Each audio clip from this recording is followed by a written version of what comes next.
Hello, David here, and the project for today is discussing the cleaning of your electric blanket.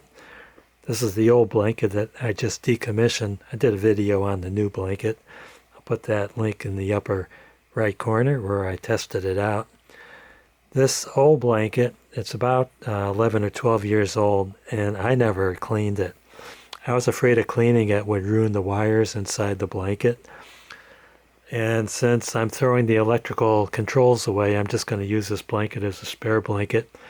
I washed it yesterday, and I never follow instructions, but I thought I better read instructions anyway, and that's a good thing. In the case of an electric blanket, you're not supposed to dry clean them or bleach them. Dry cleaning or bleach will ruin the wiring inside the blanket. Can't use pins or pinch the cords. You can't use an iron. So for the washing instructions, you have to pre-soak it for 15 minutes in cold water using a mild soap. I don't know what a mild soap is. I was thinking the soap flakes they used to use in the 1950s before detergent came out, and I don't have anything like that, so I just used a half a dose of detergent. And I don't think it's going to make a big difference since I'm not going to be using the electronic portion of the blanket. Then it says to machine wash in the mild soap and cold water on the slow cycle for 2 minutes.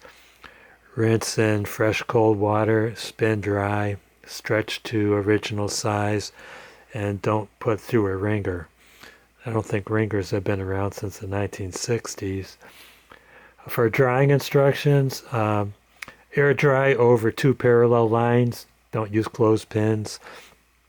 If you're going to put it in a machine dryer, don't use it with the heat on. Run it through with air. And they're suggesting run the dryer on a low temperature for 2 minutes, stop it, turn the heat off, and then put the blanket in and tumble for 10 minutes. And while it's damp, remove it, stretch it to original size, and air dry over a line or a shower rail. This is a queen size blanket. It's never going to fit over a shower rail unless you have a queen size shower. Since, like I said, I'm not going to be using this as an electric blanket, I did put this in the dryer under heat, and it took about an hour and a half for it to dry. And it's not going to harm anything I'm going to use it for, since it's just going to be a spare blanket.